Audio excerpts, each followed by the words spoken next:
Good, good. I'm going to go ahead and kick off the recording.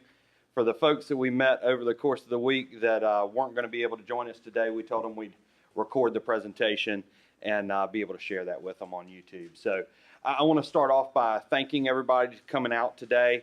Again, my name is Ben Muldrow with Arnett Muldrow & Associates. I'm joined by Randy Wilson of Community Design Solutions. Randy hails from Columbia, South Carolina, and I'm proud to be presenting right here in my hometown of Milford, and glad to have Senator Gary Simpson with us, and very pleased to now call him a neighbor. I live 4 doors down, so trying to do my best to make my house presentable so it doesn't affect Senator Simpson too much. But as you all know, we kicked the week off on Monday morning, and we were in Harrington, spent the day in Harrington, had a series of meetings there, spent Tuesday down in Georgetown, and then Wednesday here in Milford. And this is kind of an interesting dynamic. We call it a downtown roadmap. The purpose is to go through, listen to what the communities have been working on, help to identify low-hanging fruit, areas that make sense to focus your attention, and then be able to create some recommendations that hopefully will help inspire and motivate some of those opportunities that are there. Those of you that I handed packets out to, the way that we did this, as you can imagine, we do our best to try to keep the entire presentation relevant while jumping from community to community. So we were able to put all of our recommendations into one of three themes. The first is tell your story, the second is power of place, and the third is seizing your opportunity. And I went ahead and printed these out for the individual communities. The three recommendations that appear under that title are different community by community, and we're going to walk you through all those today. We did this process about 6 weeks ago in Laurel, Seaford, and Bridgeville. And one of the things that we found was very, very interesting was the communities loved not only hearing the recommendations for themselves, but learning about what the other communities were working on, and also being able to figure out ways where they might tie into some knowledge and expertise in communities that may have already implemented certain tactics that we're recommending. So it creates a great peer network with the communities right here in this part of Delaware. So with that, I'm going to jump right in and kind of talk a little bit about the day with the Tell Your Story section. We're going to dig in with Harrington with what we call Hub of Delaware. We're going to tie in a little bit to some of the storytelling in Harrington. Georgetown, of course, we're calling that well-rounded, and Milford, Rivertown, Arttown, Hometown. With Power of Place, Harrington, we've got a place worth sharing. Georgetown, getting the house in order. Milford, continue the rebirth. And then I made a mistake, I think, on Georgetown on the printout, but seizing the opportunity is for Harrington, connecting the dots, Georgetown, show the way, and Milford, use your resources. And you'll kind of see what those mean as we go through. So I want to kick it off with Tell the Story, and then I get to kind of hand it off to Randy for Power of Place. But I want to start off with Harrington. I had the privilege 7 years ago through the work with Dido at the time to come into Milford and develop a brand system for Milford. Then I was able to come in 4 years ago and work with Georgetown and create a brand system for them. It's been great to see how those systems have been implemented in the communities and how they've made it easier for the communities to talk about themselves. And I think one of the big things that we're looking at in Harrington is the fact that now that there's capacity that's come together and a focus and the inclusion in the DDD, it's the perfect time to be talking about branding. Now, Harrington has some challenges, and one of the biggest challenges is when you try to communicate about your community and you're forced to use a tractor, a harness race, and a train in every single application, it sometimes makes it a little difficult to really talk about who you are.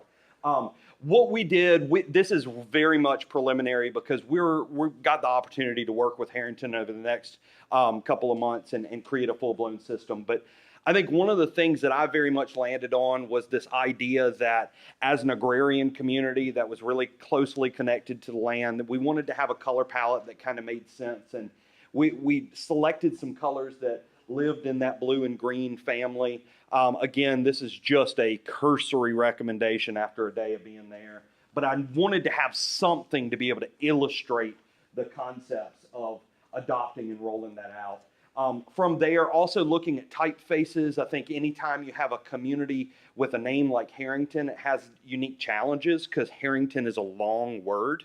So you have to be mindful in the typefaces that you do select. I started to lean towards cleaner, more sans serif typefaces that allow you to be able to say that consistently in a way where you can kind of build your own character and personality around it. A lot of times communities try to put too much character in it. Always make the joke that just because you're an old community, you don't have to use papyrus.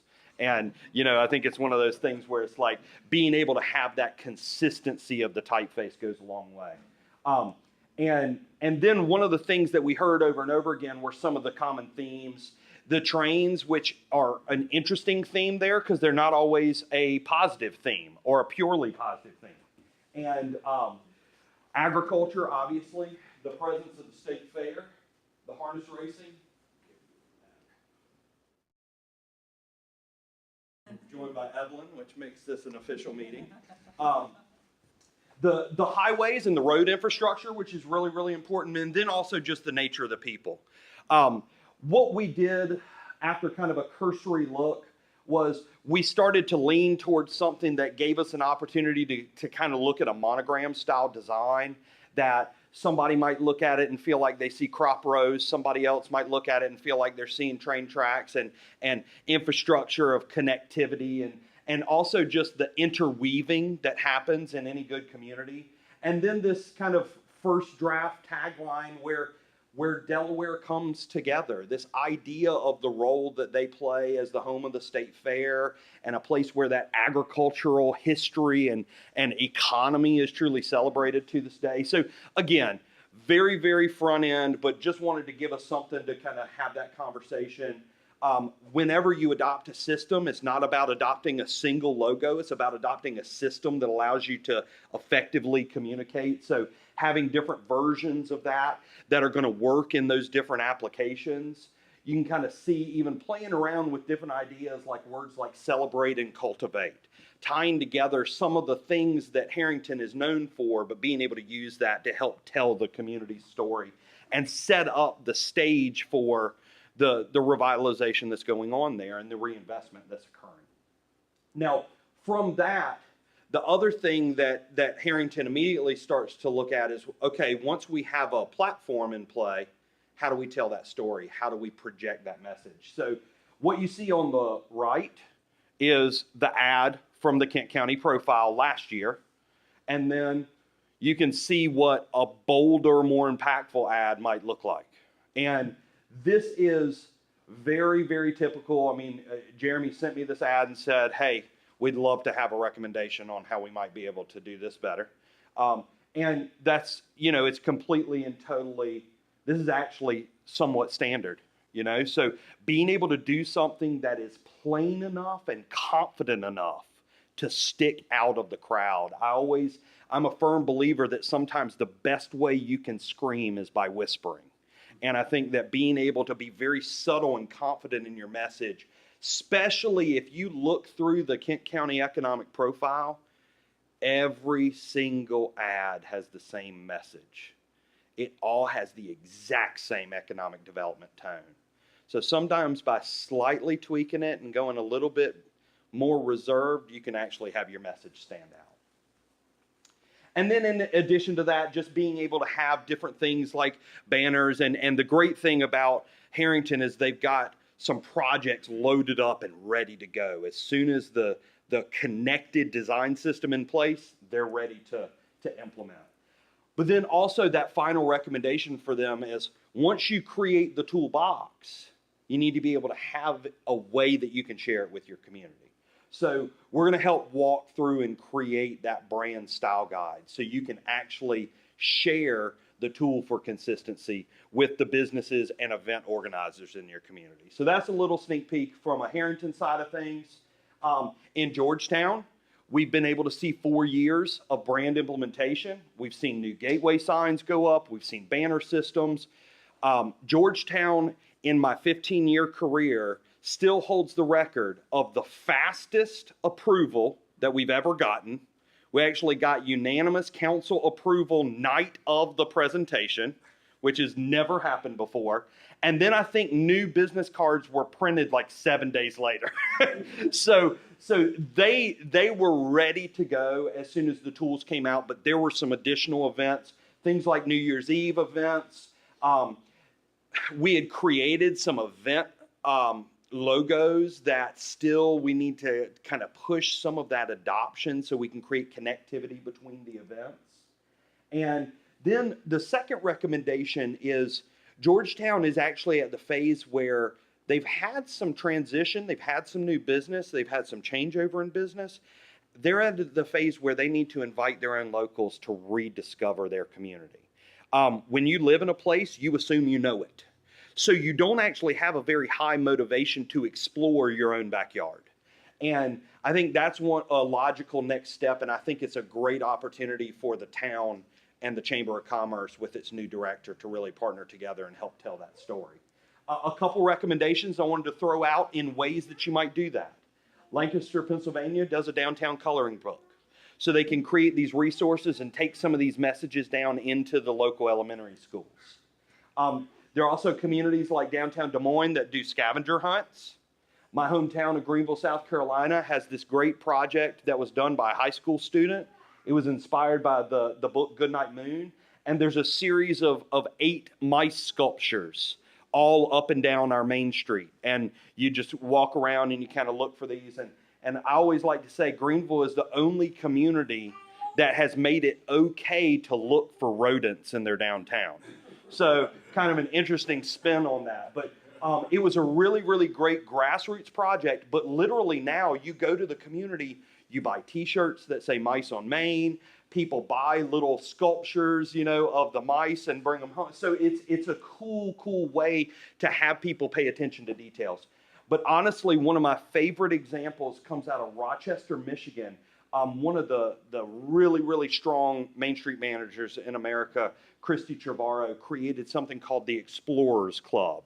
She essentially created a series of almost like merit badges that you could earn a sticker for doing a particular kind of activity.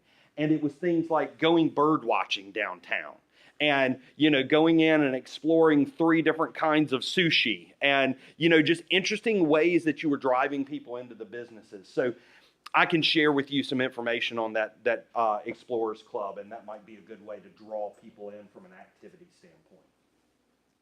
And then also, I think one of the exciting things that Georgetown has in front of them, when you say Georgetown, there is a base level market knowledge of cultural sectors.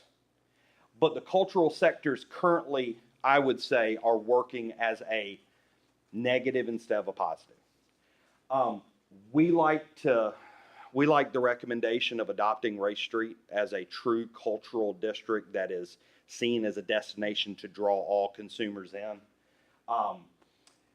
We're calling it this Race Street Flavor District. We like this idea of being able to sell the concept of cultural flavor, especially with a restaurant swing on it. Might be an interesting way to have culturally based food trucks that could kind of carry people down Race Street. You'll see some additional physical recommendations from Randy in a little while as it relates to a corridor into Race Street. But one of the big things that I wanted to share was just a project that Dito helped fund 6 years ago with a business right here in downtown Milford. And it was called Market International. And Ishmael, who ran it, he was doing fine. He had market penetration in customers from Central and northern South America. But the issue was that he had 0 customers that were not Hispanic. No one went in. No one knew they could go in. But at the same time that he existed as a business, we had people in our downtown saying, gosh, we wish we could just go and grab like a soda and a bag of chips somewhere. Well, guess what he sold? Soda and chips, So we went through, we created a new logo and new signage for the business, and also went through and show how he could change his windows and his storefront appearance to be able to be inviting to a different kind of customer base. And I think one of the biggest messages I always like to repeat is this idea that you're not your customer. You got to tell messages that draw other people in. He saw a 30% increase in sales in the first 3 months after he changed the way that he looked. And he was kind of reminded that at the end of the day, business was about making money. And now I will say, you know, he fell back into doing things the way that he knew. So being able to transition is something that takes ongoing guidance and ongoing dialogue so they can make sure that profitability is being achieved and market saturation and kind of market growth is a primary goal of the business. Now, as we talk about Milford, Milford has got some really interesting opportunities ahead of them. With we're at an extremely pivotal time, I think, right now with Murray joining the community. He's been here for just since September 18th, I think was the first day. And that makes for a perfect opportunity to reintroduce property owners and reintroduce business owners to DMI as an organization. I think he's been doing a really great job with that. One of the big things, knowing that Milford is one of the most mature communities from a branding standpoint in Delaware, a tool that they might look at is something that we've started doing with communities like downtown Lansing, and it's a one-page how to be a brand partner sheet. Simply gives all different ideas about how businesses and event organizers might be able to take advantage of a community identity to both leverage their own business while introducing people to their community. So that could be a good idea for Milford. In addition to that, we have some overlap or organizational confusion that might exist in the community, but we also have phenomenal brand adoption that has occurred. The DMI adopted the brand system. The city adopted the brand system after several years. The school district adopted the brand system. The city was astute enough to realize that color was a very good way to delineate differences between things that the city was in charge of and things that the school district was in charge of. So that breakdown between kind of the teal on the civic side and the burgundy and gold on the school district side. Chamber of Commerce has even adopted some of the word type in some of their communication. But we also saw redundant organizations crop up. The Milford Historical Preservation Group, which was kind of part of DMI and kind of not part of DMI, but in short time it has rolled up and is becoming part of the design committee, as it should be. There's also a Milford Entrepreneurs Group that was formed by an initiative through DMI, but has kind of evolved into a group that's not necessarily for entrepreneurs. It may be a little bit more just business owners. So making sure that we're properly communicating what groups we have and what they're for. In addition to that, the Chamber has recently launched, in the past year and a half or so, 2 years, has recently launched an Economic Development Commission. But even that terminology can be confusing because typically an Economic Development Commission is an entity of a city government, where an Economic Development Task Force or committee or things like that would be more of a chamber-oriented initiative. So bringing some of those identities in line and making sure that we're eliminating any overlap, I think makes a lot of sense here. Now, in addition to that, and in those of you that have the packets out there, this is included in there. I'm a big believer that we're horrible at telling our own story of success. We do a great job implementing, and then we don't really celebrate the stuff that we did because we immediately jump on to the next thing we're working on. So what you see here is I put together a one-page document that brought together some of the successes that Milford has experienced in the past 2 years since the conceptual vision plan was created. So we have things like the Music School of Delaware has expanded and moved into a new space downtown. The Davis Bowman Friedel has moved in to a new building and enhanced that building with over $1 million investment and tapping into DDD funds. We've had the launch of Third Thursdays by that entrepreneurs group, which has been consistent every single month and has grown to 20 or 30 people coming out to shop to hundreds of people coming out to shop. We've seen several new businesses open downtown, Cake Pop's Life Cycle, barber shops. We've got a new comic and toys and all this kind of stuff, Red Bandana. We're seeing almost $750,000 investment in Lou's Bouterie that's happening downtown with the preservation of an 1804 building. We've got the expansion of arts-related businesses like the Tada Dance Studio that started as a downtown tenant and now is occupying 2 different spaces. We've got the securing of the planning stage of northeast front, or actually North Front Street, streetscape from Rehoboth all the way to 113. New restaurants that are currently planning and investing in the downtown, and a new kayak dock right at arenas. That's some great successes, but when you talk to the general person in the community, they're like, oh, you know, we had this plan and we hadn't done anything. And I'm sure they hear it at the city. It's like, what have you done? And, you know, it's like until you build that giant building, everybody's like, you haven't done anything, but there's been a tremendous amount of progress. So being able to use a tool like this to help tell that story is extremely important. What we're going to be doing is we're going to be turning that into a PowerPoint and Microsoft Word-based template that we can share with all the communities. Since we had done the CVP, we knew some of those pre-existing recommendations from 2 years ago, and we knew some of those progress points that we could highlight on. But we want to be able to share that one-page format with you because we think it's a really, really good way to continue to go on and tell that story.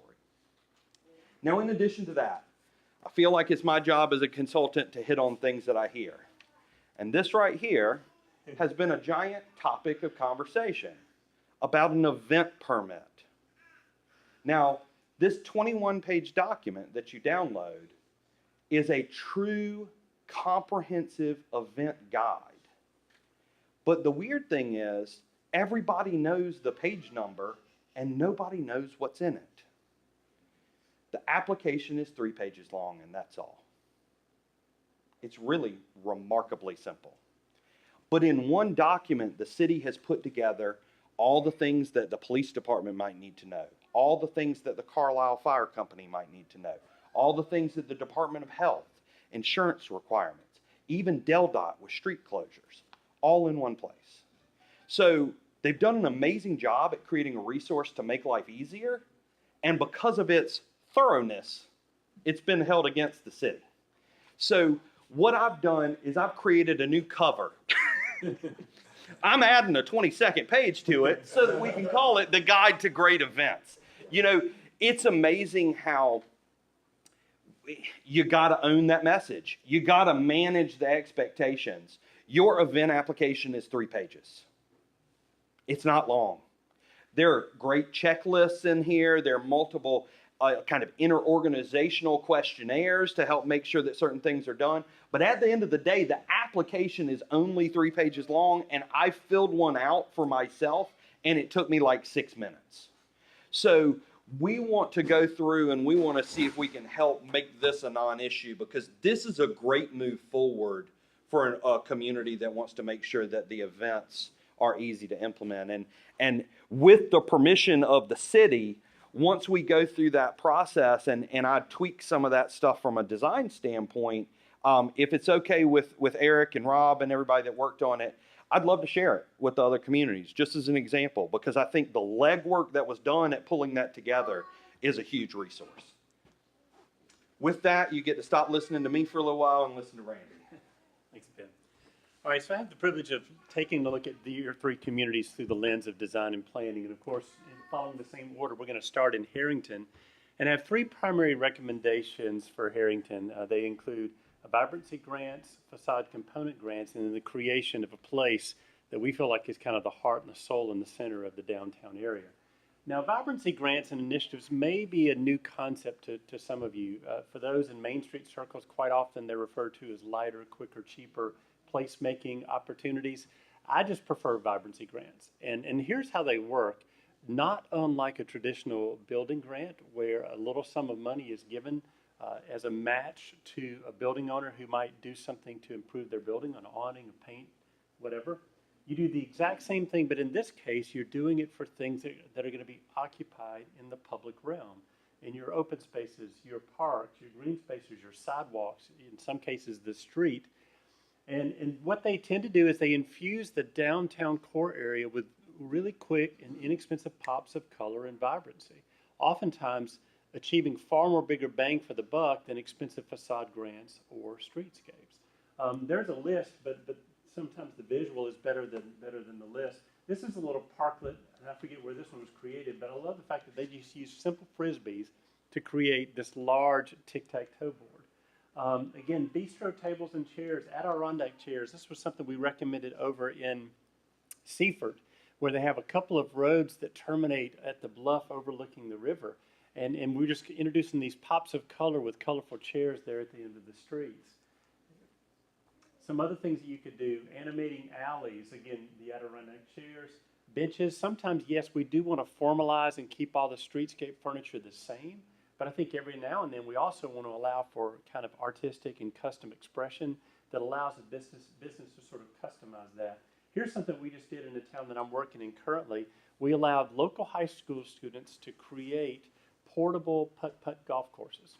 And so we had a total of 9, and at our recent arts festival, we spread the 9 holes out throughout the downtown, you know, mid-block, corner of the block, green spaces, and then at the end, we brought them all together so you'd have like a 9-hole course of putt-putt. This lady right here is a neighbor of mine. She's an artist, and what she did is she took propane tanks, inverted them, put them together at different sizes, and so they create this musical instrument as you sit and you can play. These are the kind of gestures that all we're trying to do is create this opportunity for what we call downtown stickiness. When people come to our downtowns, they stick around because there's really cool things for them to see and there's really cool things for them to do. In a similar way, don't forget about the simple things, your sidewalks. You know, so often when we think about murals, the only times we ever think about it are the flat horizontal surfaces. But don't forget about your sidewalk as a palette for artistic introductions. I call this kind of the flat mural or the magic carpet murals. Allow people to paint on them and take your obligatory ADA mats and turn them into welcome mats. But simple gestures like these, I think many of you have seen these, you know, where you just put either permanent or portable chalkboard installations that give people opportunities to feedback. You know, before I die, I want to, or I want this building to become. And it just allows people to interact. I worked in a town recently where they actually had an ordinance against buskers in the downtown. I'm like, you gotta be kidding me. Who doesn't want to hear live music in your downtown, especially from a high school student? So create those opportunities for it to occur. Again, if you've got green spaces and open spaces, invest in $15 worth of bocce balls. Invest in $50 worth of cornhole. You know, and what we'll always hear is, well, but if we do that, people are going to steal it. It's like, you know, it's shocking to me how often we always defer to the lowest common denominator. But actually, when we introduce things that celebrate community spirit, people tend to rise to the occasion and actually safeguard those things. You know, you think about Bryant Park in downtown New York City. You know, they caught all kind of flack when they allowed their tables and the chairs to be portable and movable. They thought they were going to walk away. But actually, they remain safe, they remain there, but what it allows is people to move them so that you can congregate them in the kind of seating arrangements that you prefer with your friends, whether it's a party of 2, 4, 6, or 8. And again, if all else fails, just mount some fake video surveillance cameras, okay? You have to. But again, giant checkers, giant Jenga, any of these things, just introduce your downtown with lots of color. In the case of Harrington, we're going to talk in a bit about this notion. They have a couple of tree wells, well, actually wells at the bottom of their light poles that are right now kind of empty. And in a small way, they're a little bit of a tripping hazard. And so maybe that's a place where you introduce flowers. Maybe you underwrite murals. But if you're going to reward people and give them a little bit of compensation for fixing up their buildings, why wouldn't we also potentially consider compensating people for a public art installation, bistro tables and umbrellas? I mean, all of those things that bring life and activity and vibrancy to our downtowns. So speaking of downtown Harrington, this is, would you help me with the name of this building, Jeremy? Or? Harrington Florist. Okay, there you go. New cake shop. Well, we had the privilege of working with the property owner here, and she desired a mural on the side of this building. And right about now, as I'm making this presentation, I realized I forgot to put a slide in after this, so I'm going to have to describe it to you and paint a picture in your mind. So one of the things she wanted to do is place a mural on the side, but she was concerned because for those of you who've been to downtown Harrington, the texture is very, very rough. The mortar kind of oozes out of the bricks. And so I told her of a technique. And so I'm going to show it to you and then describe the technique. So painting, this is a scene of their historic railroad depot and tracks there in downtown Harrington. But look at the subtle difference that simply planting a little bit of trees and ground cover in that light well makes. Just a small little touch of color that just takes it from being a liability to a positive. And again, there's the banners that have been designed. So the technique that I would encourage this owner to use is something I saw in Monroeville, Alabama, where what they did is they just built a simple 1x6 wood frame and then they stretched vinyl across it. And the nice part about that is it can be removable and it can be changeable if you ever want to change out the art. Now, the thing that was really cool about the one in Monroeville is after they had the artwork in Photoshop or whatever, they also provided a brick overlay texture. So from a distance, you couldn't even tell that it wasn't actually painted on the building. And so it's kind of the best of both worlds. You know, you don't run the risk of the paint peeling off of the building. You don't have to worry about the texture and the roughness of the surface of the building. And again, you have the opportunity to interchange the art. And Jeremy, please remind me, I will supply you with the photographs of that technique for the property owner. So the second thing that we would encourage, so the first is vibrancy grants in downtown Harrington. And the next, very similar to it, would be what we call facade component grants. And Jeremy, here's the benefit that proves Ben's point in his introduction, the fact of why we want to have these towns in the same room to hear these recommendations. This is your new best friend, and her name is Jocelyn, okay?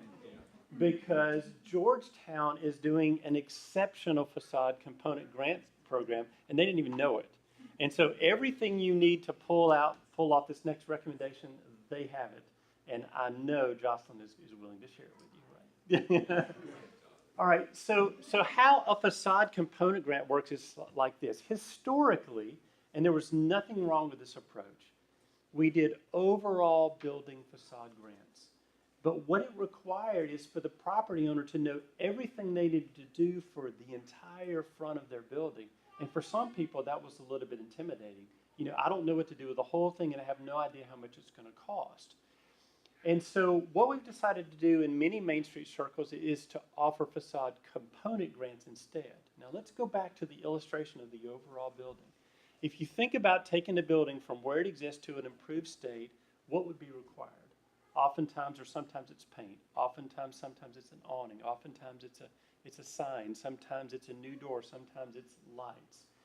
If you think about everything that I just articulated, all those are just different components that are kind of plug-and-play elements, Mr. Potato Head, if you will, that get applied to the building to create this overall design. So all we're doing is just simplifying the process, and instead of trying to figure out all of that, let's just offer one thing per year. And so by way of example, first of all, here's some of the things that you could potentially offer as individual components. Now, what Georgetown does, which is unique and amazing, is you can do any of these all at the same time. And they will allow a facade grant one per year up to $500. Now, the way the facade component grant historically works would be more like what I'm showing you here in Beaufort, South Carolina, where in year number one, all they offered was awnings. If you want to get a new awning this year, we will provide you a grant up to X, you know, in response to your match to get you a new awning. And the buying power of the Main Street program to buy 30, 40 awnings at one time is they got a great discount from the awning fabricator and installer. In the case of Hartsville, what they're underwriting right now are sign grants. So in other words, year one, you may want to offer awnings. Year two, you offer sign. Year three, you just offer paint. And do you see what you've done for the property owner? You've simplified their decision about whether they need facade improvements down to a simple, do I need an awning or not? Do I need a sign or not? Now, there is a drawback, and the drawback is simple and obvious. It will take you longer to fix up every building to the degree that you want, but the benefit, I think, far outweighs the detriment.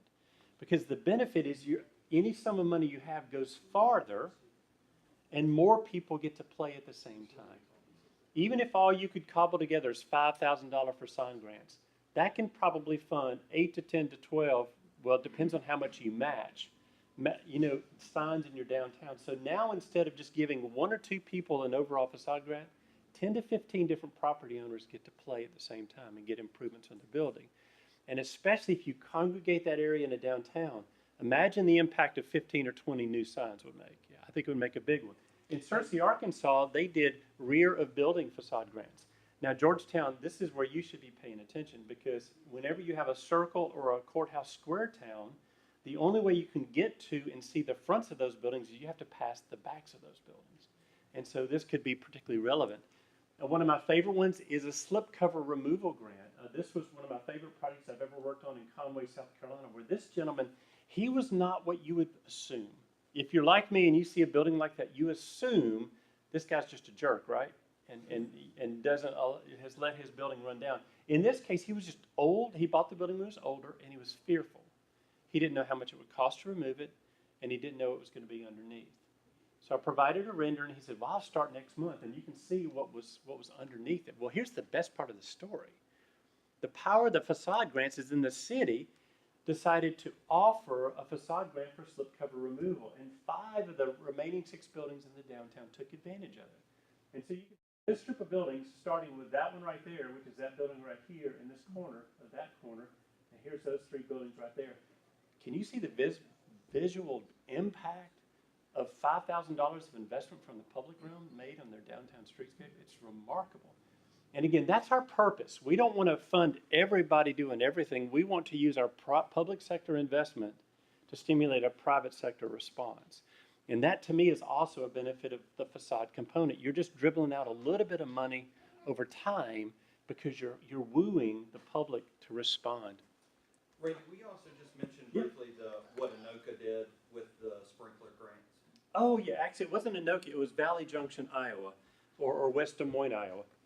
And what they did is, you know, you guys are smart enough to know everybody wants to have upper floor housing above their first floor buildings in downtown. But what we've encountered oftentimes is, depending on the first floor use, the occupancy separations requires a sprinkler, okay? Which can be a very, very significant expense. And I know Rob and Eric encounter this all the time. And so what Valley Junction did is they had received a brick and mortar grant. I forget if it was USD or DA or what. And they were doing some ADA upfits to their sidewalks. And they figured, hey, while we have our sidewalks ripped up, let's go ahead and lay down sprinkler lines and provide a stub out to every building so that if they decide they want to tap into the sprinkler, the cost was reduced in many cases by many thousands of dollars. And so they removed one of the greatest impediments for upper floor housing through a very strategic sprinkler tap grant. Thank you. So this is a building, again, in downtown Harrington. I believe this was the former mayor's building, correct? Correct. And we talked to the person who is looking to purchase and fix it up. And so we had an idea of use. But instead of solely focusing on the before and after, I want you to look at this building through the lens of the facade component grants. And imagine, if you will, over time how this could be achieved for relatively not so much low cost, but sequenced cost. So again, we're going to put a new door and a new awnings here. And I love his use. He wants to do a dual ice cream shop and laundromat. And so you can't read it because it's too small, but it says Scoops and Suds. Okay, so that's the name of it, Scoops and Suds Laundromat. And so ice cream shop on the right, a little bit of laundromat on the left. And again, our infusion from the public realm of the landscaping and flowers in the light well and the infusion of the Ben's new banners. But again, you could fund all of these improvements a little over time through facade component grants. Now, over time, of course, what we really want to see is an infill building. And so just showing that, and again, even some hint over here on the far left, behind that space is a parking resource. And so if we can both create a walking path to the parking resource as well as an outdoor dining opportunity, then we've really created a very vibrant downtown and taken advantage of those open spaces. And then the final recommendation for Harrington is this whole notion of the center of it all. And from our way of thinking, and Don and Jeremy, if you want to push back, you will, you can. But that area just feels like the heart and the soul of your downtown. When you're there, you just feel like you're in the center of it all.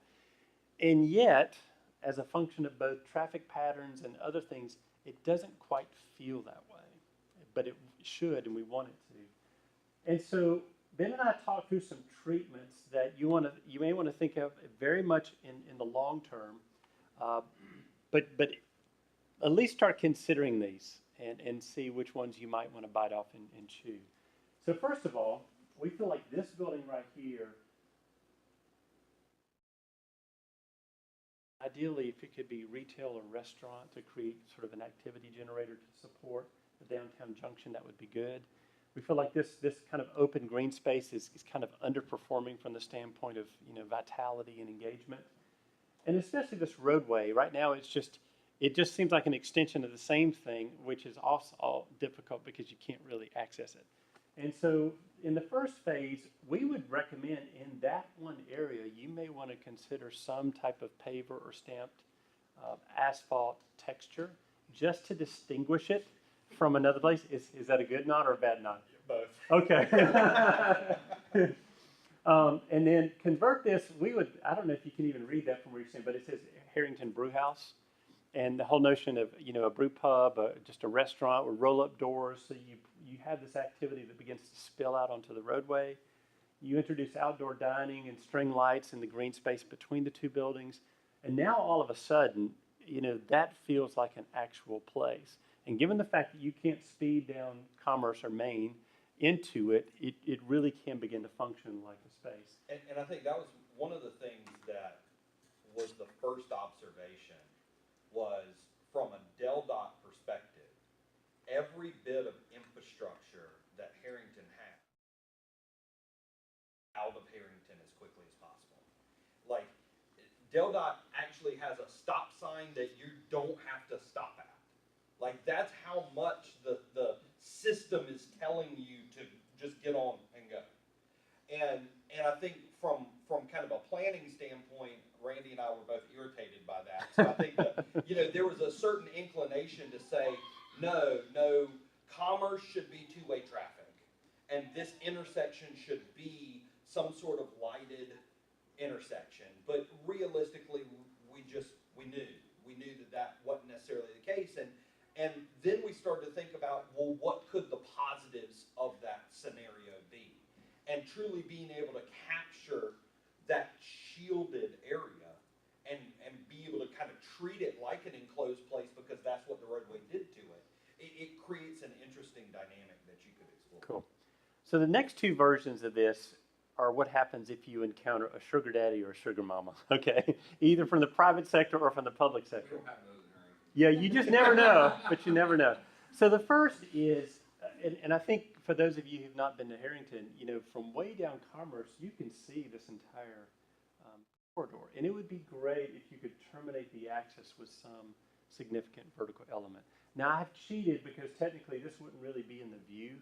It would actually be hidden by the post office to be directly on axis. But if you could put something vertical at the terminus of Commerce that you can see from the other end, that would just be one of those lures, much like your European plazas with the tall spires and things like that. It's just an organizational device. Now, to play up on now the next one's going to be very aggressive. I like it, but it's an acquired taste.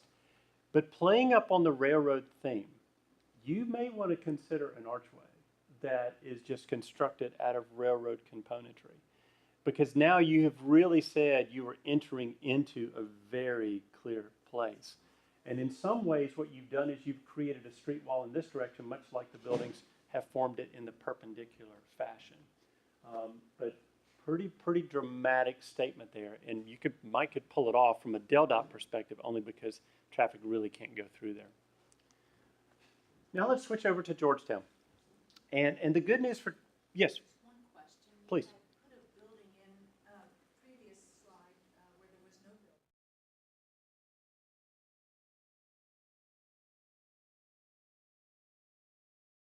Go ahead on that. One of the things that's in everybody's packet is retail leakage report for their communities. And when we get to the seizing the opportunity, we'll talk a little bit about that because that's a perfect segue. Well, it's funny because Diane, where I thought you were going with that statement or question was, why wouldn't we put a building in there? And if that becomes an opportunity, absolutely go for it. We were just kind of working with what we had there. And we also felt like the shielded nature of that particular open Yep. space made more sense, because the spot where Randy showed the infill building going had been used at one point for farmers market. So, you know, they had tried to program the space anyway, but as we evaluated those holes in the kind of continuation of the street front, we felt like the vacant lot next to the junction made sense to be more of an outdoor space where the other platform led for more infill. So the three recommendations for Georgetown are temporary treatments for vacant buildings, articulating and taking advantage of your alleys, and then the third and the final one is talking about creating that destination along Ray Street. The good news is this isn't a major issue. The most important word on the screen right now is the word temporary. I like these techniques to take the edge. Whenever we have vacant buildings in the downtown, we don't want them to remain there that way long. So these are some tools that we can do to kind of take the edge off of them looking empty. But it's not a permanent solution. It's sort of, if you will, a Band-Aid while you're trying to lease and get that building occupied. Obviously, the simple and obvious one is just to fill the windows with art. Sometimes you can do simple gestures like printing out nostalgic street scenes on butcher paper and just taping it into the window so that you're more focused on the imagery than you are the fact that the building is vacant. That's Peoria, Illinois. This was a particular challenge we had in Arkadelphia, Arkansas, where this building was completely occupied, but by a pharmaceutical company. And so they couldn't allow people to see into the building, and so it created a dead zone even though it was occupied. And so the solution here was just to apply those vinyl clings like you see on cars, using kind of historic postcard imagery. A very successful and a very simple campaign from Conway where you saw, well, if you look at the reflection in the window, that's that slipcover removal building, remember? It's just I Am Conway, and these are 11 by 17 posters you can print out of your home inkjet printer. And they just have simple statements of why different people love living, working, or doing whatever in Conway. And the nice thing about this campaign, not only does it take the edge off of the vacant building, it also builds community pride as you read these stories of your friends and your neighbors about why they love this place. Of course, one of the things Ben does quite often are these really customized posters that simply say, this building's not empty. It's actually full of opportunity.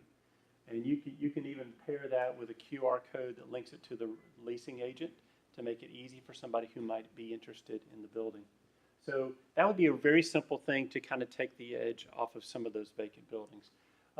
You all also have this opportunity with a ton, you know, anytime you have, again, a circle or a square, you're going to necessarily have all of these alleyways.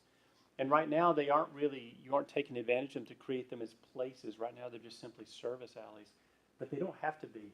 This is a service alley that, for those from Milford, if you remember Tom Gilloway, who was on our team in 2015, he and I worked on this alley in downtown Gulfport called Fishbone Alley, and that's what we inherited.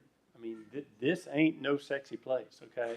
It was rough, and this is the kind of place, like Ben said, these seafood restaurants, you know, they just kind of spray their oyster shells out into the, I mean, this was not a nice, neat place.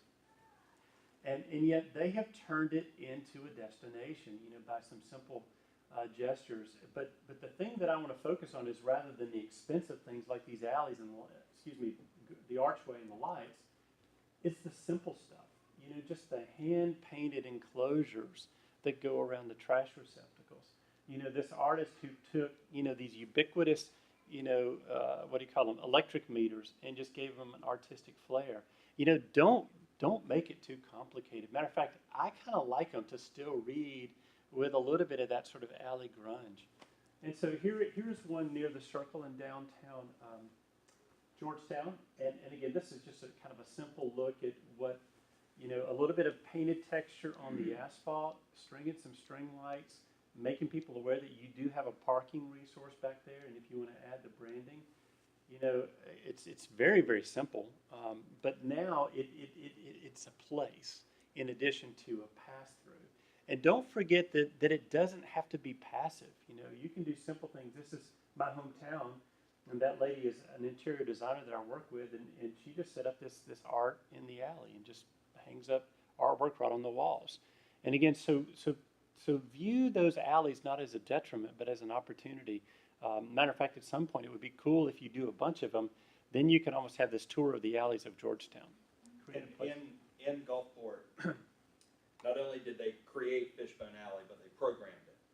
And one of the first things that they did was Mississippi's smallest festival. And literally the event was only in the alley, you know? And it's like playing off of the size, playing off the intimacy, and like everything about it, they had the state's smallest parade. They had 3 people walking down the alley, you know? So the nice thing about the scale is it really makes a lot of solutions very easy, but it also creates intrigue and stickability. In San Francisco, what they do, and you can do it here as well, they have these customized cargo vans that pull up, they roll up the door in the back, and they have a rear projection screen to show a small movie. And so it seems 20, 25 people to watch a little movie. So. All right, so there's a very strategic corridor because this is the intersection of this market. Yes. And Ray, which is the street where we're trying to do this notion of action flavor door. And so this building becomes important. Street becomes really important. And so right now it feels kind of closed up because of the architecture itself. Because we're promoting things in international corridors, especially a restaurant corridor. Ideally, on the side you just put 2 things that existed before and put roll-up doors. Then, depending on the weather, you can keep them down, up. But it becomes this interplay of inside and outside. And you just notice one really subtle thing. This is free historic paint color theory training for you today. All I did is I'm going to take the color scheme from this building and I'm just going to reverse the colors, okay? So if you look at this one, it's tan, green, and red. And all I did is I emphasized the green and the tan and the red as the accents. And so what ends up happening is now both of the buildings actually look better because they're contrasting complementary colors as opposed to them both being the same color scheme. Again, by virtue of adding some lights, then we introduce these splashes of color at night that are going to articulate the facade. And again, let's take advantage of these blank walls, and especially given the ethnicity of the place, this is your opportunity to be really vibrant with your murals. And again, a subtle gesture which has yet to be branded, you know, but you could do like we did in Fishbone Alley, create a little archway that welcomes you into this very significant corridor. The final iteration just simply shows it if you wanted to introduce awnings, either permanent or retractable. Milford. You all are already in the process. I know that Diane and Donna Harris had a conversation with you all about some character guides to preserve and protect the architectural character that you have in your downtown. And the only thing I want to weigh in on is just terminology. Because I know you want these to be voluntary and educational in nature as opposed to regulatory. And so, you know, maybe terminology would be architectural character guides or a downtown handbook or downtown style guide. A particularly good one, if y'all want to reference it in your work, is the one from Siloam Springs, Arkansas. And I will provide a link to this, Eric, in my report. If you ever do move towards actual design guidelines, then please, I beg you, by the mercies of God, make them illustrative and can-do. And what I simply mean by that is use pictures and use as few words as possible. And give people hundreds and thousands of things that they can do in their buildings. Feature lots of photos of good windows and good storefronts and good balconies and good paint schemes. And allow them to pick so that it doesn't feel like you're telling a property what they can't do, but rather you tell them what they can do for their building. But I do just want to offer this by way of philosophical statement. If you do get pushback, just remember, these are undeniable statistics. Places that have design review and regulations for their historic properties, those districts tend to appreciate at a rate between 16 and 26% higher than non-regulated places. So having these sort of safeguards for investment is just plain good for business. You know, people always say, "Don't tell me what to do with my property." And what they really mean is don't tell me, but please tell my neighbor. You know, I don't want him or her to be able to do anything they want, just me. So anyway, enough about that. Another thing that we propose from Milford is think about creating a public art placement plan. If you think about your tagline, it's Rivertown, Art Town, and Hometown. And so what are you doing to really pay homage to the fact that you are or you're aspiring to be an art town? And one of my beefs is, in absence of a public art placement plan, towns and communities tend to end up putting their installations in just leftover space. And the worst offenders, and we all know it, and we've all seen it, and we regret, are memorials, right? You know, they want to do a memorial and they just stick it on whatever land's left over. So go ahead before you even have purchased the artwork and the memorials, and we're about to talk about bike racks, and think strategically about where you want these to go to almost create breadcrumbs that lure people in a very intentional manner throughout your downtown. You can see right here, this is in, I forget the name of the town, Chestertown, I believe, but they created an art path with very specific intentionality about the path they wanted you to take through their town and community to see art installations. And some of those art installations were built into the environment, some were freestanding, some were more sculptural in nature. But again, if you're going to be an art town, then own it, okay? Just absolutely own it. And secondarily, you know, we have heard the fact that, well, first of all, Life Cycle has been a great boon in your downtown. And they had already started thinking about some bike racks, and I know Murray and the Main Street program is also coming alongside, and they've got some money, and they're doing a crowdsourcing to do bike racks all throughout the community. And our recommendation to you is, don't think about this as a single issue. Think about this as just one part of an overall art placement plan. And think about these bike racks in a very strategic manner, either as artistic elements themselves or utilitarian elements that are accompanied by artistic installations at the same place or in a nearby location. Does that make sense to you? Yes, no? Okay. Capitalize on momentum. Everybody knows this business has gone in, and it has just created a buzz around town, and especially in that little neck of the woods. Well, unfortunately, right across the street, I don't know why Ben has this in here, so I'm going to allow him to come in. Hey, I don't know why this is here, so you're going to have to. Oh, yeah. I think one of the big things from the bike rack standpoint, I think there's this perfect example right now. She's on an important call.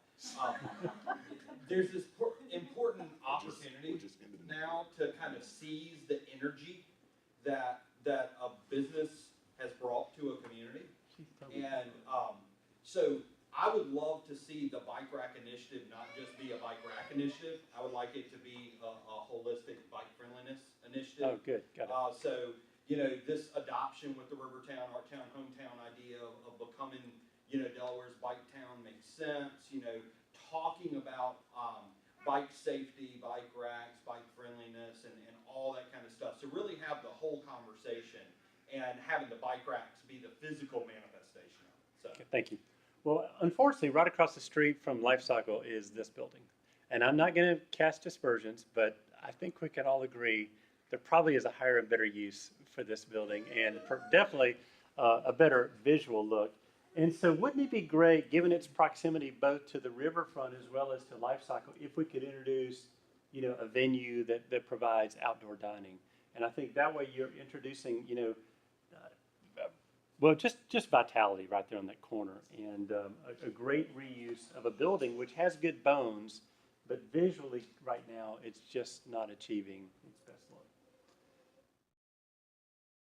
Seizing the opportunity.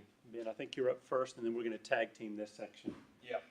So the first section here is just called Implementation Speaks, and I just wanted to point out the opportunity that Harrington has, and it's exciting because you can sit there and talk about things, but they have funds to be able to do this. So we're going to see street banners going up. We're going to see business directories printed and distributed. So you're going to be able to immediately have materials that essentially reinforce everything that you've been working on and talking about.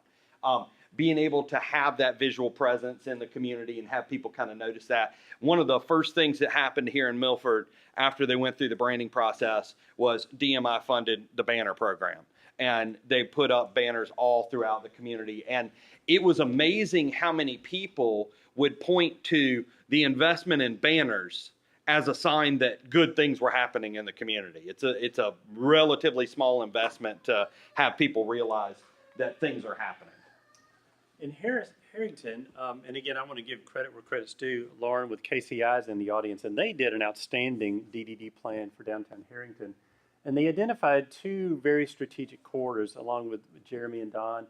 And we absolutely affirm the importance of studying those two corridors in depth. The first is the Railroad Avenue corridor. And in subsequent work, we're going to be delving into a lot more detail, both in terms of landscaping, in terms of redevelopment sites and how they could be redeveloped. We all understand that there are complications anytime you work with the railroad and you get anywhere near them. Thankfully, we have a few contacts which might make it a little easier than normal, but we feel confident we can find some solutions to really make sure that this avenue and this corridor does your downtown justice, particularly given its location in the heart of downtown. Similarly, Clark Street is one of those connecting corridors that runs into downtown and ties one of your historic neighborhoods into the downtown. And yet right now, I think if we were honest, it doesn't feel particularly pedestrian friendly.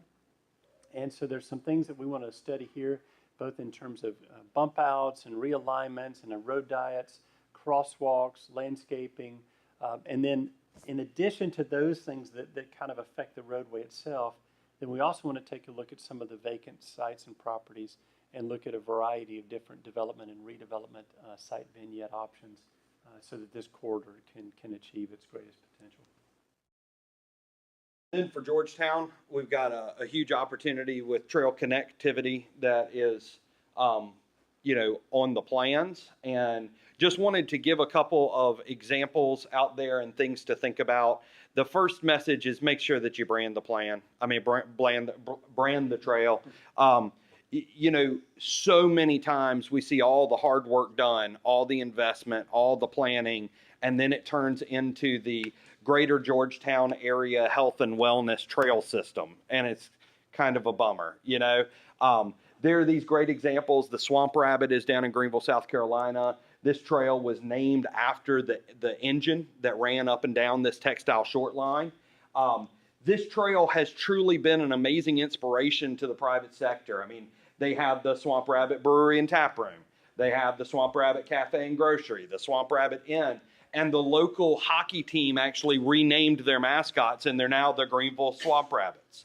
So it's a pretty big deal. You can also see things like that in the Virginia Creeper Trail and these different identities out there where you always want to think about when you're going to create that amenity, make sure you give the opportunity for people to feel cool. They need to feel cool when they tell somebody that they had participated in it. That's what builds that word of mouth. So in addition to that, wayfinding is really important. These are some of the recommendations that we had made.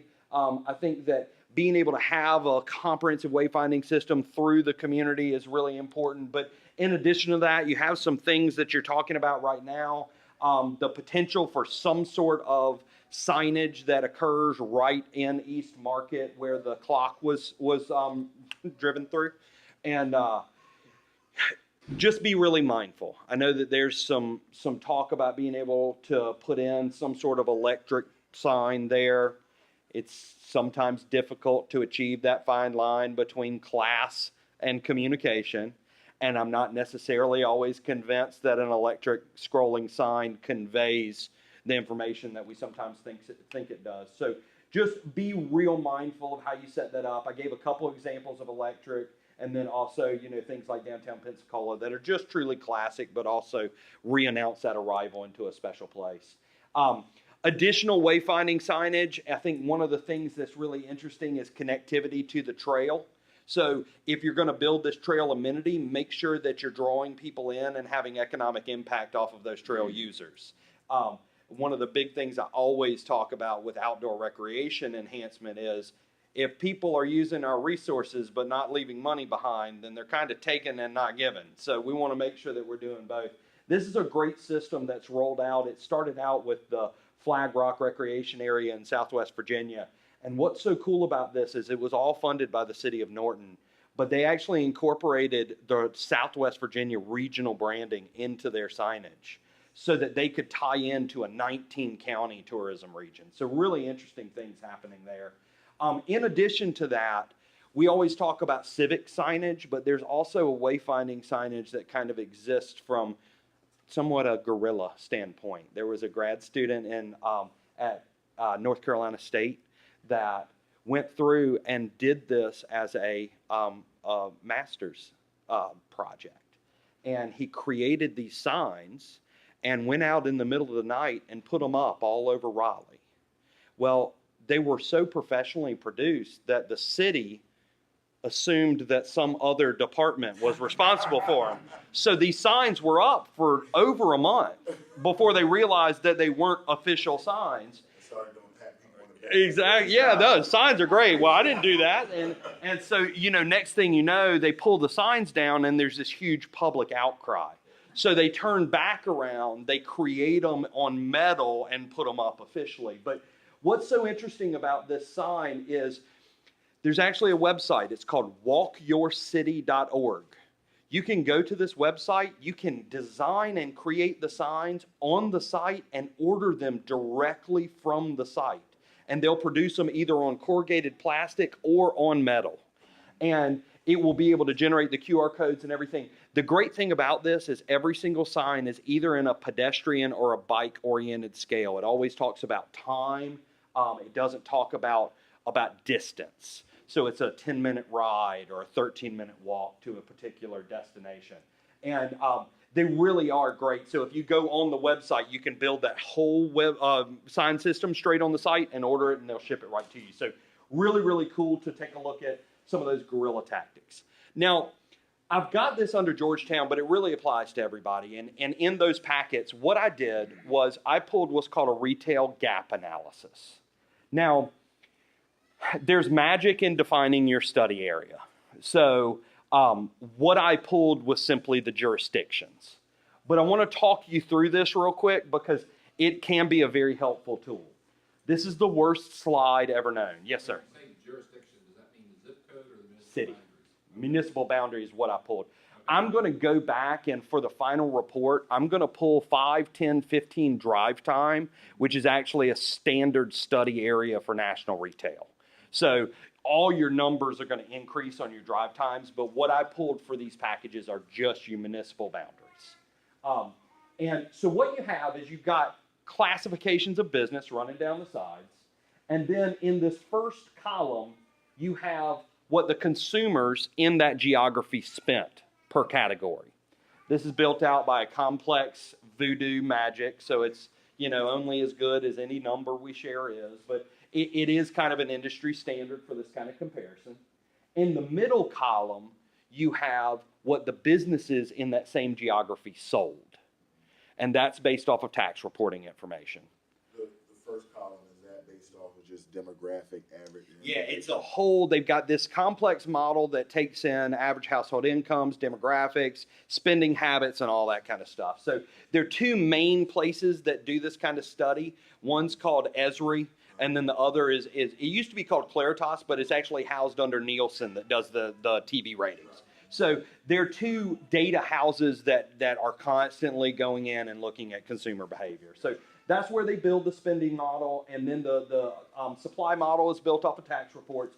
And then that final column is showing you whether you're actually leaking or gaining in a category. So this kind of data goes right back to Diane's question about what kind of business would you use?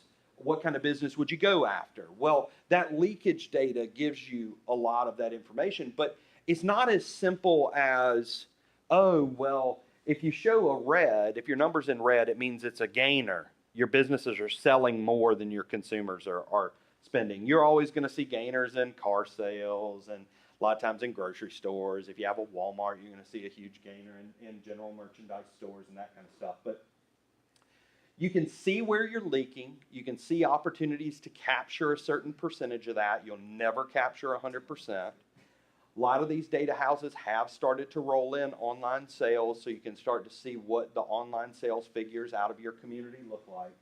But you can also dig into those red numbers, and you can see whether your community has shown any opportunities for what we call business niching.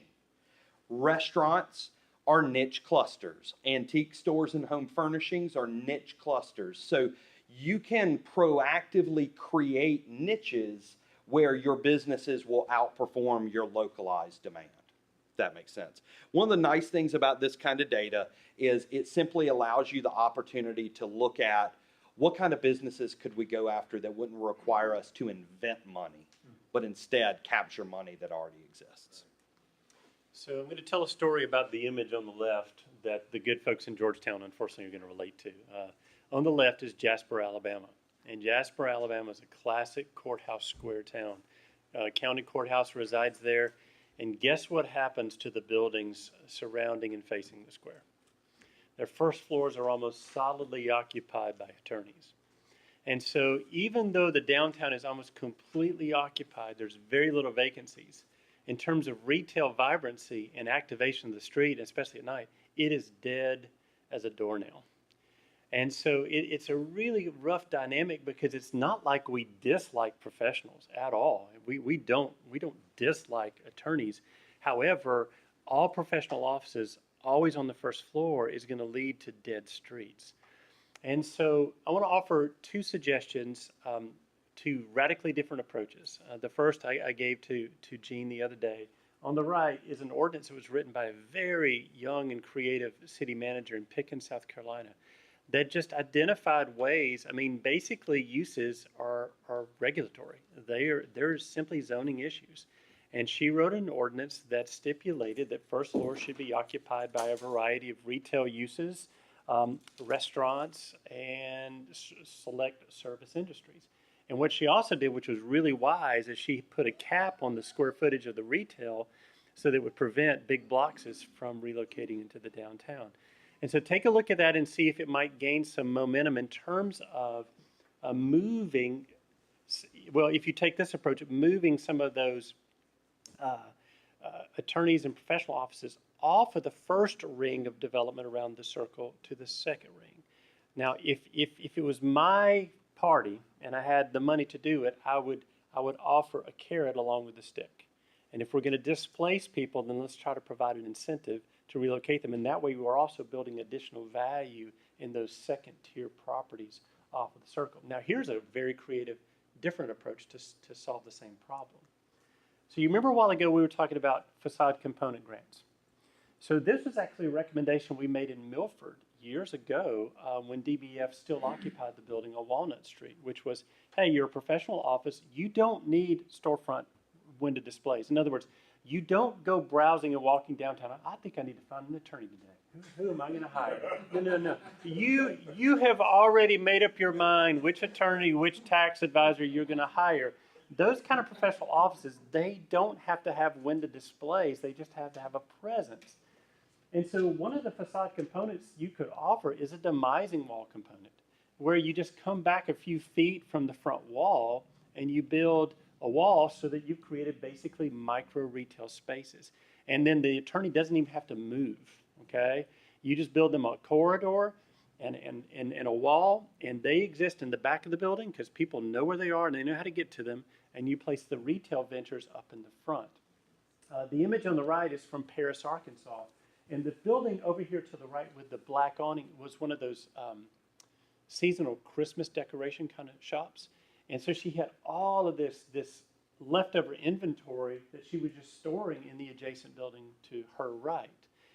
But she said, I don't need all that space. And so again, using this demising wall opportunity, we created two different micro retail spaces on the front. And now she still gets the storage she needs, but we've introduced two new retail ventures into their downtown. And it may be another way that you could think about trying to get the mix right between retail and professional offices in downtown Georgetown to bring your downtown to life. Do they actually have somebody that works out of that small work?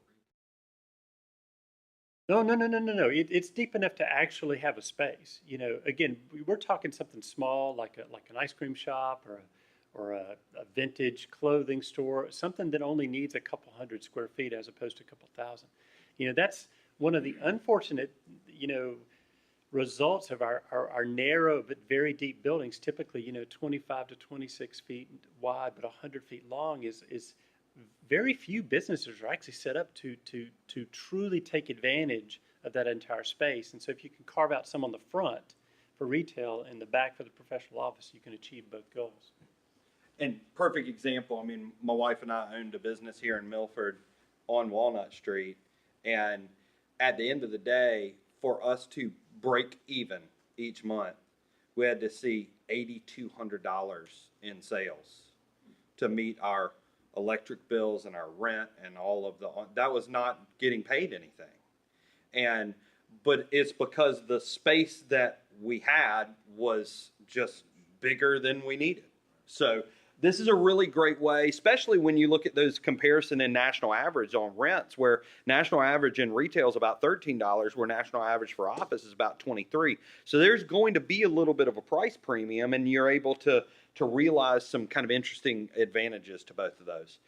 The next thing for Milford, I think you guys have the perfect opportunity to really see the startup culture here. We've been talking about this for a while. It was the original intent, I think, of the entrepreneurs group, but the entrepreneurs group ended up drawing in current business owners, and the focus just shifted a little. Not a bad thing, just realization that it happened. There's conversations going on currently about co-working space, and several different property owners that are interested in potentially creating a professional and creative oriented co-working space. But I will say for all three communities, there is nothing about that concept that is community size required. I worked in a community of 1,400 people, and they had a vibrant co-working space in their downtown because there are more and more people, professionals like me, who can work anywhere. We just need high-speed internet and access to good coffee. And that's really, like, those are the business requirements. In addition to that, I'm just throwing some examples up of Fredericksburg, Virginia. They've done an amazing job at cultivating a startup community there. They have an organization called Fred Exchange. They do everything from helping to sponsor startup weekends once or twice a year. They have a get-together every single Friday morning called Open Coffee. It's literally a 1 hour get-together where somebody talks about something that has something to do with creativity, and that's it. Once a month, they have a thing called Founders Ale, where people who are interested in starting a business to get together over a beer and talk about starting business. And they even have a thing called Coders Coffee, where people who are very, very techie get together and talk about very nerdy things. Stuff that I don't really, it goes beyond me. But this organization grew so strong that they actually ended up starting a co-working space called The Foundry. So you're starting to see a lot of that energy happening. All right, so Rob, the first thing I want to tell you by way of introduction to these slides is I'm a recovering architect and not an urban planner, okay? So that's my disclaimer. But we're going to take a look at this site for a number of reasons. First of all, by way of orientation, everybody in Milford knows, but for the others, this is Pavilion River, and Arenas would be right over here. The library is right over here, and so this is a pretty strategic place in the life of their city, basketball courts. And in our vision plan from 2015, we actually showed a redevelopment there, and there were not so much pushback, but there were just limitations to that site for redevelopment in that use because of a lot of different factors. In the course of our conversations on Wednesday, what we heard about were a lot of disparate uses that there was a need for downtown, and could there be ways that we thought about thinking of those as being unified as opposed to separate projects? We heard things about a pavilion. We heard talk about a farmer's market. I just realized I forgot other photographs to illustrate this that I will try to describe for you in a minute. We heard talk about the need for public restrooms. We even heard about a splash pad. We heard about beach volleyball and things of that nature. And so what we decided to do is take a look at this site from the perspective of, are there ways that we could just simply reconfigure it and potentially achieve some of, if not all of those goals in sort of a concerted fashion. And so in the first one, I'm going to show two different options. So here's the first one. And what you're going to see immediately is I'm simply taking this parking resource and we're just going to slide it up here to this part of the site, which then affords us some redevelopment opportunities. And so let me just walk you through each of these components one at a time. And again, to Eric and Rob and the others, I will give you case study photographs of every one of these elements, okay? So the first element right here is this is sort of an open air pavilion. If you want to call it an outdoor stage, you can. But it's just that place that if you wanted to have that outdoor concert and opportunity that might be a slightly larger scale than the library's amphitheater over here, then the stage could set up here and you're playing to this green space that can accommodate a couple hundred people. Along here, and it's a little bit hard to tell, but you look closely, you can see 1, 2, 3, 4. And what these are multi-purpose structures. If you want to refer to them as a pergola, you may. If you want to refer to them as mini pavilions, you can. But and again, I apologize that I failed to include the photograph, but what they are these structures that are open air. You can enclose them, with a canvas awning on top. During the farmer's market, actually, let me reverse that. During 24/7, when it's not being used as a farmer's market, you just include swings underneath the different bays. In this one unit, there are 4 different bays, because you can see how it corresponds to the 4 parking spaces. And so you can imagine there are either 4 benches or 4 swings inside each of these, looking over the Mississippi River and the side.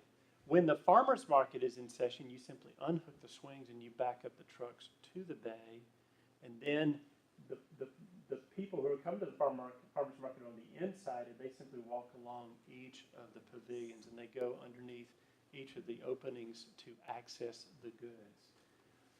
But that way you're getting 24/7 use out of this. These pavilions are still as active when not in use as a farmer's market as when they are. And again, I'm just a big proponent of swings. Who doesn't like to sit in a swing? All right, then this, and again, the design is completely arbitrary at this point, but if you wanted to have a splash pad, we just believe that its location relative to these other recreational opportunities makes sense from both a location perspective as well as from a safety and security perspective, because now you have a lot of eyes looking on to the site. And again, this is the existing basketball courts, 2 sand volleyball courts. The tan pieces that you can see sprinkled about are various components of playgrounds. This scheme shows kind of a decentralized playground with multiple pieces spread throughout and around the splash pad. The next one will show those congregated. Finally, these 8 units are. Oh yeah, I'm sorry. Yeah. And then this pavilion right there is the new public restrooms and changing facilities for the splash pad. So you get double use. It's both the public restrooms that you've been looking for downtown, as well as the changing and the showering that you might need for the splash pad. These 8 units are micro retail units. Ben has already shown you a 3-dimensional model of a unit that fits on a parking space. This rooftop is derived from a micro retail project that we did down in Pascagoula, Mississippi, using Katrina cottages. But they're very small. We're talking a couple hundred square feet, probably 8 or 10 feet wide by 16 to 20 feet deep. I think it would be very important that they have dual entries, so that it both faces the Riverwalk, as well as potentially having access to the interior of the site as well. In this next scheme, it just simply arranges only 6, but all of the micro retail west of the splash pad, and all of the playground and active uses to the west of the east, of the pump. That way, maybe there might be some advantages in terms of, for a parent, only having to look at one area for their children on a playground. So you may just want to think about this. And there was something you wanted to talk about from a DMI office location. Yeah. And I think one of the big messages here is being able to show how you can bring together multiple uses, multiple components in a singular site, but there's also not a right way to do it. There are multiple right ways to do it. There probably are some wrong ways to do it, but there are multiple correct ways. Because of the restrictions on the land and some of that kind of stuff, it might be that that the land ownership under that micro retail has to remain with the city, which I think could be fine. There could be an interesting dynamic down the road where, if DMI was ever looking for a downtown office location that was directly in the core and riverfront, there's some space that could go there. And there could even be a relationship down the road where DMI almost acted as a property manager of that micro retail, and the rent revenue went to the organization. So there could be some interesting dynamics between that downtown organization and that village itself. the example that Randy gave from Pascagoula, Anchor Square, the rents went into a pool to help market the downtown as a whole. So there were some really cool dynamics and energy between them. Oh, and then from there, I think one of the other things that I just wanted to hit on was we heard a lot of conversation about additional recreation needs in the community, whether there was need for a community recreation center. And I wanted to show this. This is actually a Boys and Girls Club that is in Akron, Alabama. It was designed by the Auburn Rural Studio and a guy who actually taught and worked with Randy Sambo Mockbee. And he designed this Boys and Girls Club, and it's an absolutely phenomenal looking facility in a very rural community, and it was produced at a very low cost because of the way that it was designed. But the main element that I really wanted to point out was this multi-use column, where it could work as a pavilion, it worked as basketball courts, it worked as a covered activity space for so many different activities. And it really was designed for recreation in mind and not singular use. And I think that message will be something that we would want to keep in top of mind as we have any conversation about recreation investment in the community. I think it's a relevant message in every community. And then the final thing that I wanted to really hit on with Milford is simply this idea of leveraging community-wide investment. There have been so many things that are happening and continue to happen around the community, making sure that you've got your eyes on those changes and you have proactive strategies to capture that impact. Whether it's the obvious impact that things like Bay Health and Delaware Turf are making, and the subtle reprogramming of retail habits that a new McDonald's or a Starbucks are going to have in the way that the economy works. So there's so many opportunities. Make sure that you're tapping into those. I put Planet Fitness on there because Planet Fitness opens at 5 a.m. So that means there are now people who are going on a regular basis at 5 a.m. Is there anywhere that somebody can get coffee? And so making sure you're taking advantage of those different layers of investment and change. Yeah, so in closing, this really pertains to all three of the communities. And unfortunately, I have to use this quote a lot in our work, and that is, you can never underestimate the inability of people to connect. What I mean by that is, you can do all the great projects in the world, and you ask them what's going on in downtown, and they say nothing. And I know you want to beat your head up against a wall in those moments, and we feel your pain. And so we simply have to lead the horse to water. It's up to us to connect those dots in the public's mind. And so, you know, for Harrington, when y'all go in those, even as simple a gesture as those light wells, and you know, I forget the gentleman's name who was willing to plant some ground cover and some flat Darren. You know, put up a sandwich board says this is another project, you know, of our downtown. If it's in Georgetown and you start to fix up one of those alleys, put one of those sandwich boards, draw people's mind. In Milford, when you start erecting those bike racks, you have got to just make sure you get credit for all the good that you do, even if it's as simple as just one more project in our vision for downtown coming to fruition, and celebrate your successes, even those small things. What's going to happen in the next 24 hours, in the next couple of weeks, is everything that you've seen and you've heard, we're going to upload as a YouTube video so that anyone who couldn't attend today can both see and hear it. In the complimentary report that's going to come later, we will include commentary and, of course, in my case, some photographs that were omitted from the actual presentation itself. In December, Ben's going to do Meister task training for all 6 communities, and I'm going to talk about that in just one second. And again, the best news of all is Diane Laird and her staff aren't going anywhere, so you're going to continue to get their ongoing support. One of the things that we have found very helpful in communities is in those places where people feel like nothing's going on, or they felt like they were out of the communications loop about the status of projects. For those communities who want it, we're going to assume everybody, we're going to do it for you. We're going to populate a free website entitled Meister Task, which is an online collaborative task management site. And we're going to take each of the recommendations we've made for each of the communities, and if it involves a plan or a rendering or a graphic, we'll even attach that So all the resources you need are going to be in one place, and then you can invite anybody that you want to that website. And whenever any aspect of a project gets completed, all the people that are tied into it are notified. And so there really is no excuse anymore, and just makes collaboration on projects like this a great deal simpler. It's up to you if you want to use it. Again, it's free of charge, and we're going to set it up for you. And hopefully, if you find it's of value, then that'll benefit you. That was just showing, like, one of the interesting things about MeisterTask is it literally documents every change, every move, every addition that people make. So what it's starting to do is not only is it sharing progress, it's actually documenting organizational capacity. So if you use this to do an event, then it kind of tracks that whole progress and then can be a very valuable resource for additional volunteers moving forward. That brings us to the conclusion of our remarks, but we want to give It's you like an hour and a half on the dot. But we want to give you an opportunity if there's any responses, things you like, things you love, things you hated, things, questions